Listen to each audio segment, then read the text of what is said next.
Kaylin, welcome to the Retail Whore podcast. Thank you so much for having me. I'm super excited. Your episode is sponsored by Sales Producers. This is your first show with us. I am your merchandiser, so I'm super excited. I've had a chance to merchandise it already in Los Angeles, our Cooper Building showroom. I have to say, they're so beautiful. It was such I had no idea. I had heard puzzles and Jiggy Puzzles is coming with us now, and I wasn't sure, because there's a million puzzles out there now, and they are so beautiful. So, but before we get into the product, tell everyone a little bit about yourself and a little bit of your background. Awesome. Thank you. I founded Jiggy about 3.5 years ago. Before that, I originally started my career in management consulting, and then I quickly decided I really wanted to have more of just a connection with the brand that I was working for. And I met these two young women co-founders in New York who were starting a media brand. So I joined them as their first employee. It was a daily email newsletter called theSkimm. And I had been a political science major and was really interested in kind of current events. And so the whole concept of theSkimm was reconnecting millennial women with current events in a really fun, engaging way. So I worked there for 4 years and really focused on brand building and audience development and marketing. And the idea for Jiggy came from those early days at theSkimm when it was my first startup experience and I was just working around the clock and looking for a way to just kind of disconnect and get away from screens at the end of the day. And so, tried meditation and yoga, but nothing really stuck. And then I did a jigsaw puzzle and it just really landed with me as, doing something with my hands, this tactile activity that felt creative and engaging, but was still relaxing and let me just kind of have some quiet time away from technology. And so I started doing like 1,000-piece puzzle every week. Oh my God. So as you can imagine, I was constantly looking for more, buying more, and all the ones I could find, I felt were just very outdated, of like grandma's puzzles, like stock photography, the same cardboard box. And so that's really, it was the beginnings of the idea for Jiggy came from that. And it really was just like, what would my dream puzzle look like? And what would how could I change that experience by being really thoughtful with the design and product and brand. And so that's what I set out to do. I can't believe that you're working at a startup and you had enough time and, to be honest, focus to be able to do 1,000-piece puzzle, because I'm ADD and I have tried, not a lot, I've tried a couple times to do a puzzle and my ADD kicks in. It's just like I can't deal with this. It's like I've gotten maybe part of the border done. And I'm like, fuck this. Yeah. Sometimes even people like multitasking while puzzle, like having an audio book or something. Oh my God. Some other stimulation, but that still can be somewhat relaxing or disconnect from the over stimulus that we all live in. But yeah, I think it also, being a kind of type A goal-oriented person, it was like just sitting and meditating, puzzles. I was like, okay, this is relaxing, but like I still see progress. And I like there is a right answer, every piece, like I get a little dopamine hit. Oh my God, that's hilarious. I can totally appreciate that. Yeah. What did you do since you had all these puzzles? Like, what did you do with where are they now? Are they back in the box? Yeah. Are they like what? No, totally. And that was kind of part of the other piece of Jiggy that I wanted to address is what do you do with a puzzle once you're done? I had just spent the average puzzle is like 8 to 12 hours. So I just spent all this time on it. And so I'm too sentimental to like tear it apart and just put it in the box. but they were like, you know, ugly stock photography of like some cottage scene or like fishing tackle, whatever it was. And so I didn't want to do anything with it. So I would just stack them on top of each other and slide it under my couch. And so with Jiggy, I was like, well, one, I want to make it a better experience of doing the puzzle. And if it's a compelling design, image, piece of art, then the experience of, you know, being immersed in this piece of art for 8 to 12 hours and, you know, studying every detail of it and reconstructing it piece by piece would be a much better experience. But then also when it's done, you've essentially put together a print of the artwork.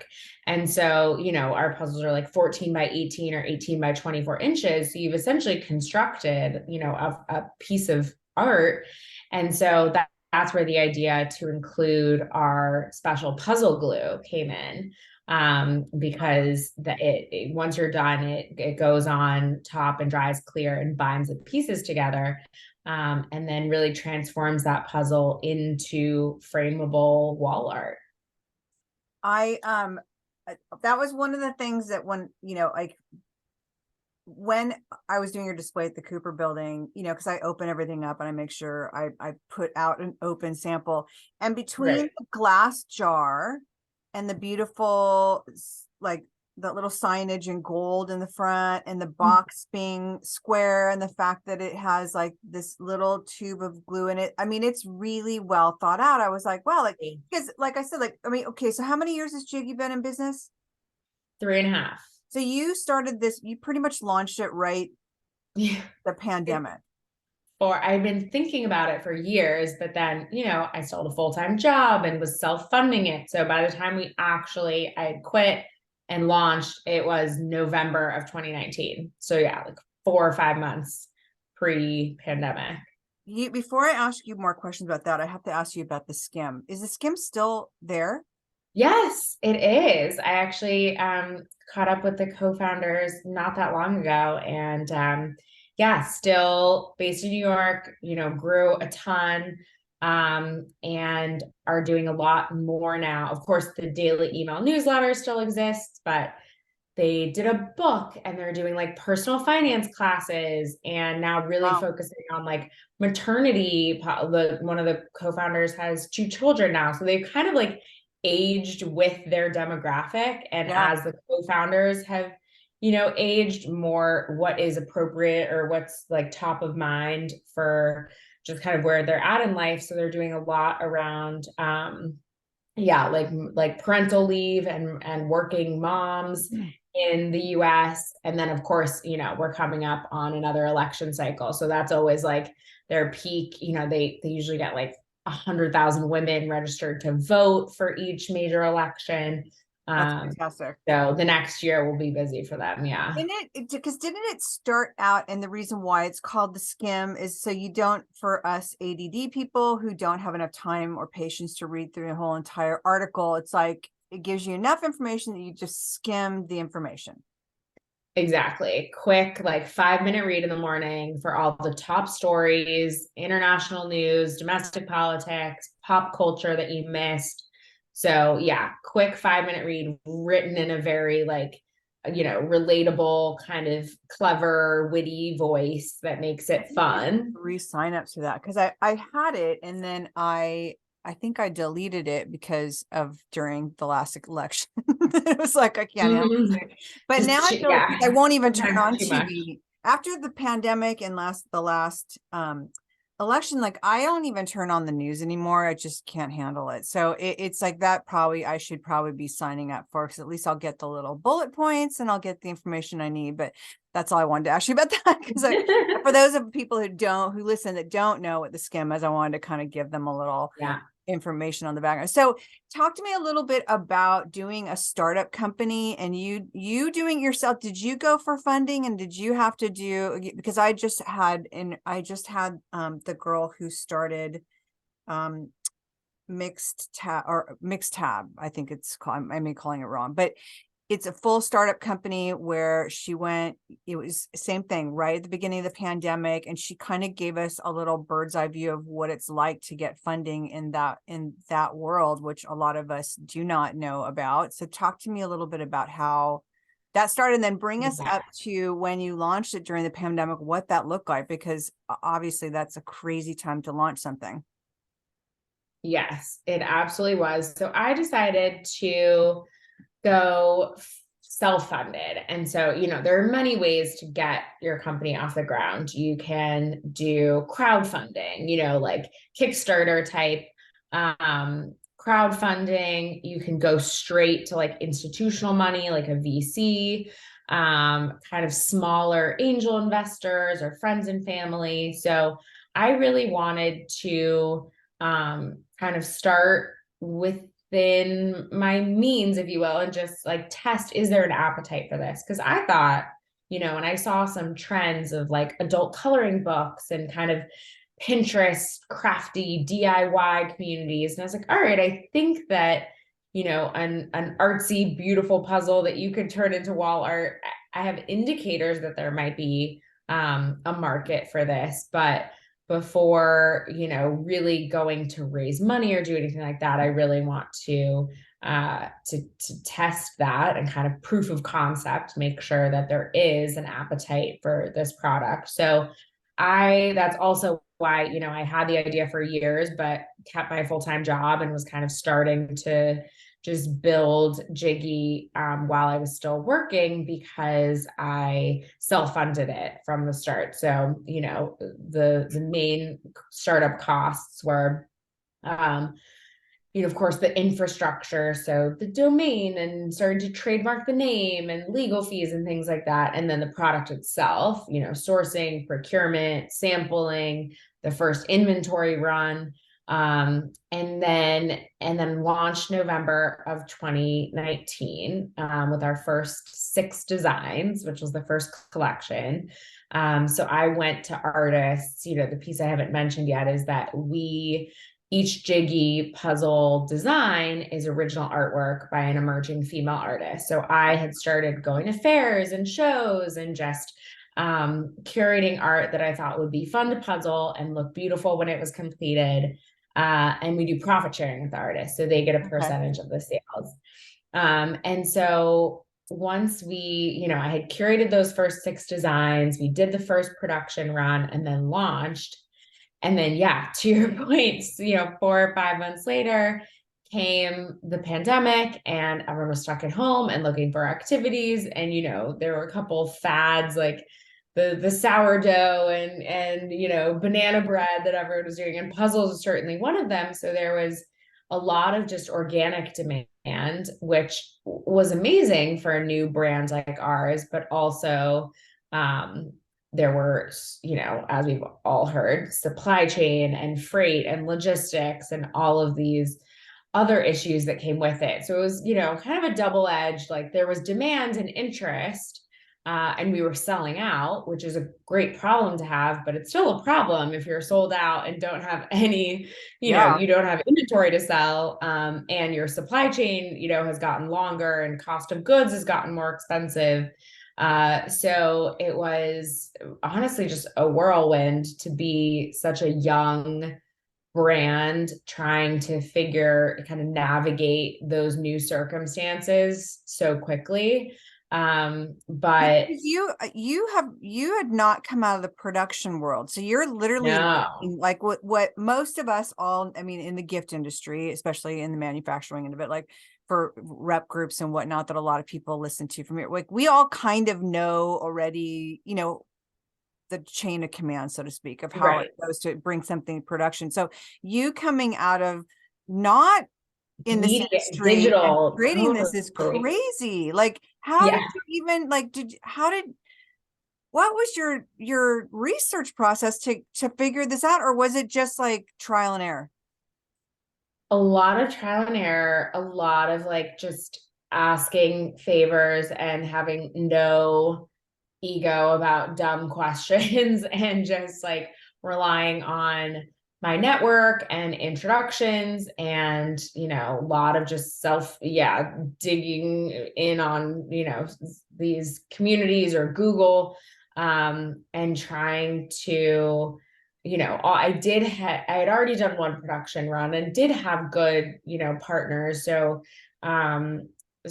relying on their expertise as well. But no, it was a completely, there was a lot that was transferable about theSkimm in terms of building a brand and building a community. But, it was a digital media entity. So zero physical product or supply chain, Oh my God. experience. So yeah, that has been the steepest learning curve for sure. Well, I love what you And said about asking without ego, because I think a lot of people get stuck in that, like, I don't want to look stupid, or I don't want to look like I don't know what I'm doing, or, and it's like a detriment to what you're trying to do of just saying, I need help, or I have a question.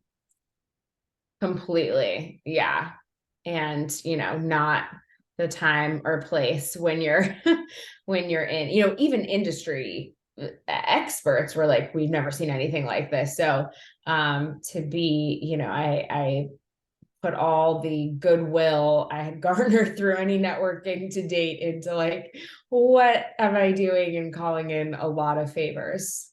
So when you got down to the display, I mean, the packaging, because like I said, your packaging is beautiful, and I'm guessing you didn't want it in the shitty cardboard box that you had just assembled however many of those presents. Right. Like what? So how was it based on shipping size? Was it based on, like, how did you come apart? Because that for a lot of people in the industry that don't understand, is that, like, we had somebody on that he had said he's a jewelry manufacturer, and he came up with a drink mix, and he's like, I wanted something that was flat, that was easy to ship, that wasn't going to cost, and it had to fit in those standards for him to produce it. So how did you, again, without Right. having any production, like, how did you come up with something like that? Right. Yeah. I probably, wish I took a little more of, here are the parameters, it has to fit within it, rather than just, you know, optimizing for my vision and just dream aesthetic. But really, so the inspiration was, one, I wanted to really like present the puzzle, give this kind of unboxing experience that had like that wow factor, and really elevated it, that it would feel like a treat. Because most of our brand positioning is really not presenting puzzles as like the classic toy and game aisle, but much more as this almost wellness or lifestyle product of self-care and meditation and downtime, and reconnecting with yourself, or having it be a fun activity to do with a partner or roommate or family. So our brand positioning is much more kind of elevated and just gets at a different demographic. And so I wanted that, the packaging to reflect that. We also do a ton of gifting. And so, for a puzzle to feel like an elevated gift, I really wanted that to be reflected. And of course, we also position it as art. So the whole idea is each of these puzzle designs is a piece of artwork. And literally one of our taglines is art in pieces. And so I wanted the packaging to almost like do justice to the fact that this was a piece of art. And so the idea, and so we include the puzzle glue and this straight edge tool, the gold tool with our Is that what cutout that is? logo. I didn't know what that was. Yeah, it's a straight edge tool that spreads the glue. That helps so much. There's a QR code on the back that has instructions for how to glue. And so if you want to glue it and preserve it as wall art, if you don't, and you do put it back into pieces, instead of, throwing it in the box and throwing it in the closet, never to be seen again, we wanted it to be display worthy. So the pieces come in a reusable glass jar. and you can put them back into the glass jar. And then it's, kind of cool. You see the pieces in the jar. It could, go on a bookshelf. Or if you do frame it, then, you get the jar. We've seen customers use it as like a flower vase or cookie jar. And then, I wanted the box I kind of almost reminiscent of like a museum, like pedestal. It's white and, matte, thick, sits upright. The top comes off upright, and then it has the puzzle design, framed in gold foil as if it's a framed piece of art, on a museum wall. And then we have some like a blind emboss and different just kind of details that really elevate the packaging. But yeah, that was really, I wanted it to feel like not only a product you'd be like excited to gift, a thoughtful, unique gift for, instead of the bottle of wine for a housewarming, like a much more thoughtful thing to bring. Or if it's for yourself, to really feel like the self-care kind of treat that we were positioning the whole brand as. Well, you've gotten a lot of people's attention. I mean, looking at the celebrity list that love it, Gwyneth Paltrow, Chrissy Teigen, Lili Reinhart. I mean, like Oprah, correct? Oprah? Yeah, we were on Oprah's favorite things list. How did you position yourself I mean, because obviously that's your background. So how was that to be able to reach out and say, hey?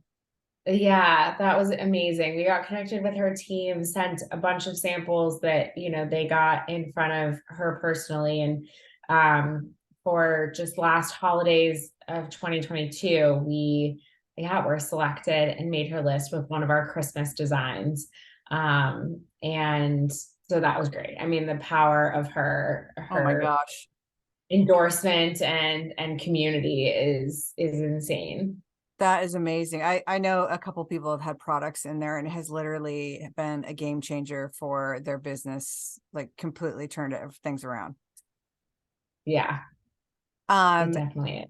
I keep thinking, I don't know why, I was like, you should do soundtracks of like a soundtrack to go with each puzzle, like Spotify list, and in between that slip in like little stories of how the artist created it, and this is their music that are influenced. I don't know. I just, for some reason, I'm like sitting here thinking, like, I'm also half thinking about your booth too. So I'm like, oh, you. So you went from 6 puzzles to 50 in 3 years, or over 50. Yeah. And you do children's puzzles as well. Yes. So a couple of the big things that have happened since launch, as you mentioned, started with this very curated 6 at a time model, and then have continued seasonally to curate and release those collections. So we'll pick 6 at a time, winter, spring, summer. And then we also have started doing custom puzzles. So we'll work with brands or like corporate gifting. And so we'll put their imagery and logo and create custom puzzles. And then we also started doing Jiggy Junior. So we're getting a lot of requests of, love this, I love to puzzle, but want to, make it a whole family activity. Do you have anything starting a bit smaller? Because we had, been 450 to 800 pieces. And so our Jiggy Junior are kind of our same signature model, where each of the designs is by an independent artist, but they're 100 pieces, and the pieces are much bigger. And so we have Jiggy Junior. And then we also, the most recent thing has been our puzzle postcards. And this started very organically because we had done them for our gift card. So if you ordered a Jiggy gift card, it was itself a puzzle. It was a small, like, 5 by 7 inch postcard size 24-piece puzzle, and you had to put it together to get the redemption code to use it. And people just loved kind of the surprise and delight of getting pieces in the mail that you have to put together and kind of unlock.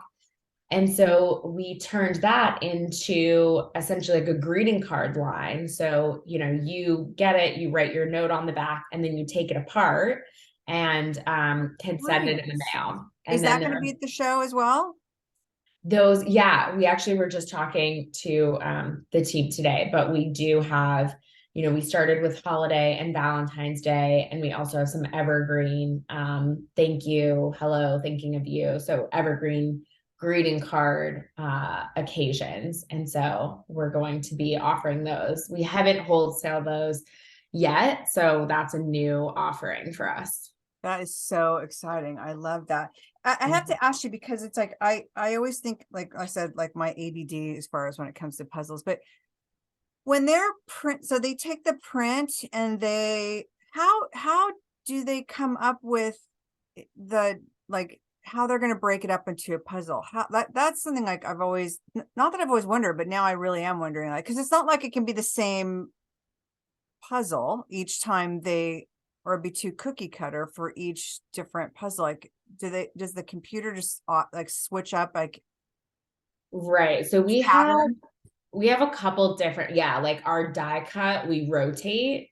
And so, we're always thinking of how will this piece of art translate as a puzzle experience. So we actually put an overlay onto the piece of art when we're considering it to see, are Ah, there large areas of one color that's going to be impossible to do, or not, is oh my there gosh. enough? Yeah, so we do that first, and then we do rotate, kind of, yes, the actual die cut of what the pieces layout and shapes are. It's such a random question, but like you when you just said like making sure that there's not so much of the same blue color and it could be possibly in 8 different places of the puzzle. Right, right, exactly. Has Yeah, it been a challenge? sometimes it's a fun challenge, and some are Oh, just, I it would would be not find that fun whatsoever. yeah. That's where, that's, I think, is usually where I'm just like, F this, like Yeah, forget you can deal with it. this. So has it been challenging finding all women artists that you love their art, or have you ever hit a point where you're like, like there's nothing that I'm loving right now, or are you just in a constant search? No, it has been the total opposite, where we get inbound. So, it started where I was going to art fairs and shows. And now, especially since after some of our, Oprah's favorite things, and we were on the Today Show and some major like media moments or visibility things, we get so many artists reaching out to us Wow. who want to turn their work into puzzles. So we have essentially like an open submission process now where they can apply to us, and then when we're curating new collections, we'll pull from those submissions. And so, we have hundreds, if not thousands at this point, Wow. of like a database of artists essentially. How has it changed now? Because they can't all be profit sharing now. Like how does it work? Is it a payout now for the artist, or is it a percentage, or I mean, or Yeah, so now is it it's essentially still a like licensing royalties okay? if we do use their work. And then is it the same way with the kids puzzles as well, or do you have Mhm. kid artists? Exactly. Different, yeah, certainly if the artist aesthetic is like very, very catered towards a kid's product, but a lot work on both. And so we have, as part of the process, they or the submission, they'll indicate if it is kids only, but otherwise we go to this this database of applicants to pull for both. I love, that's so interesting. What do you see coming down the pipeline now that you're introducing the cards? What are you looking to the future to create? Yeah, so we have a couple things coming this year that I'm really excited about. So we're launching more of our kids' designs. We are really starting to pick up on the custom side of things. So as I mentioned, we do custom projects right now with brands and like company, employee engagement or like VIP and client gifting. But what we're actually going to be introducing for the holidays this year is the ability to do like one of one. Oh, So a true personalized puzzle. If somebody, wanted to put a family photo or their kids art or even some of our artists who want to do smaller batches for that they would do. If you buy the original of their artwork, you also get a puzzle of it or something. So just a ton more kind of use cases for turning art and photography into puzzles when we introduce this custom ability to do one of one. are you doing, because now my head's spinning on like, so what I love is that for retailers, because I forget what designer it was, she was out in New York, and this is like, my background's Fred Siegel and anthropology. And like when I was at Fred's, and for some reason I can't remember the life of me the bag's name, but she had these fabulous canvas square bags, and you could do your photo of your family on it or whatever, your dog or whatever. Right, And right. as retailers, you could have these personalization programs. So Right. like get like doing an embroidery or something. It's like, I think for retailers, like if that's how that will run, is such an amazing opportunity for fourth quarter. I mean, like, Yes. I don't think it would be any more labor or somebody having to set it up than it would be to do a personal gift card or your family. That's fantastic. I think Yeah. the No, I think retailer would for love. gifting, people love, the personalized, very custom product. For we're pushing it live by Q4 this year for gifting, but I think year round, because we've had interest from like school groups or summer camp or what have you, and we've still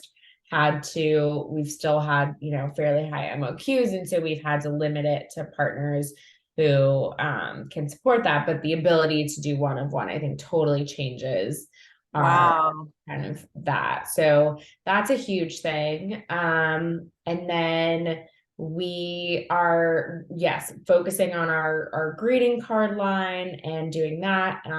We're considering doing custom with that as well. So it could be, we actually piloted it for my sister's wedding save the date. Oh, that's It great. was a puzzle, and you had to put the puzzle together, to I see the save love the date that. email. So collaborations and partnerships on the postcard line as well. And then we also released frames ourselves. So of course we include the glue, and we get a lot of questions around framing and the right, thickness or type of frame. So we developed our own frame line. So we now bundle it. So you can pick your puzzle design, pick your frame, different colors, matte, no matte, and actually get them as a kit. Wow, that's great idea. And I just had a question on the top of my head, and now I've forgotten it. Oh my God. This is gonna make me crazy. Okay, I have to go on because No, it'll come back to you. this is what happens when you get old. I'm just telling you right now. So on your website, if you like, for some of our stores that are listening and they don't sell gifts, can they go on your website and order these custom when they're released? Can they go and do their own order for their family gifts? Yes, definitely. We'll have, right now you write into us and we kind of place, it's more of we have a great girl on our team who's kind of our account exec and runs custom orders, but the new product we're releasing for Q4 is totally like self-service site where you Wow. can go on and design your puzzle and place the order directly. What I love most about this is obviously during the pandemic, everyone and their brother, because like me working in with gift lines and doing, because I work in the retail sector and I also work in the wholesale gift sector setting up Yeah. I saw, so, especially in the publishing world, so many puzzles. And there are some really good puzzles that have fantastic packaging, but yours really is. And now to see you elevate this puzzle experience is like, it's so amazing to see that, because I puzzles, like I think technically the box, the old school box ones have definitely died off now, but now it's like you're being able to perpetuate the brand of doing the puzzle still and keeping it fresh and new. And I love that. Thank you. Thank you You're so welcome. much. That means a lot. Yeah, we're trying. So I But asked everybody a question two questions yeah. at the end. One is, because you're obviously very creative, where do you find inspiration? Mm. I am really looking for inspiration everywhere. I mean, now because I'm so kind of connected to our artist community, I get so much inspiration from them. And whether it's, they're visual artists, so certainly just kind of their creative process, but also, so many are they're essentially small businesses themselves, like these independent artists who are monetizing their work through product. And so a lot of us are figuring out how to create really compelling content, and Instagram reels, and now TikTok, and how to communicate such a visual product on social media. And so we actually have a thread of a bunch of our artists on Instagram, and we're always kind of sharing tips and sharing each other's content. So I get a ton of inspiration from our own artist community, and then really my network, and just from I've been so lucky to meet a ton of other entrepreneurs and female founders especially, and have a really strong network of founders and women in business who trading ideas, what's working for you, just being really like honest about specifics and numbers and super tactile advice. And so I think that sparks a lot of ideation as well. I love that you've got a circle of friends and other entrepreneurs that you can ask those questions, and it becomes kind of like a support circle at the same time. Exactly. Um, Exactly. the last question is, what piece of advice can you give to somebody that's a new entrepreneur that's either creating something, or even like, someone that's just starting a business that maybe not something like a product? Yeah, I think so. I've always, and really kind of my biggest takeaway from theSkimm, and what's really guided me at Jiggy as well, is being like customer obsessed and really focusing on authentic community building. And I think a lot of kind of the quick hit, like direct consumer product, or it's focused on performance marketing and pump money into Facebook ads, and what's your customer acquisition cost. And I've really focused on more kind of grassroots approaches. And we have like an ambassador program and a lot of just organic content that we produce and put out, and telling our artist stories, and leading with my own story. And so I think focusing on who is your audience, who's that target demographic, who are you speaking to, keeping it incredibly authentic. And those will be ultimately those stretches during COVID when we were sold out. Really, there's so many uh challenges, or just day to day, when I'm exhausted and looking for inspiration, and turn to our dialogue with our customers on social media or over email, that keep me going. So I think focusing on a very community driven approach, and if you're just starting out, starting to find who those people are, who's going to be your first 100, first 1,000 customers, and opening up a conversation with them, not not necessarily just a customer survey that you send by email, but like, get on the phone with a few and ask, like, why were they drawn to your brand? What about it resonates with them? And making sure that you, even if you're in growth mode, maintain a pulse and a real tie to your community and users and the people who ultimately are helping you grow.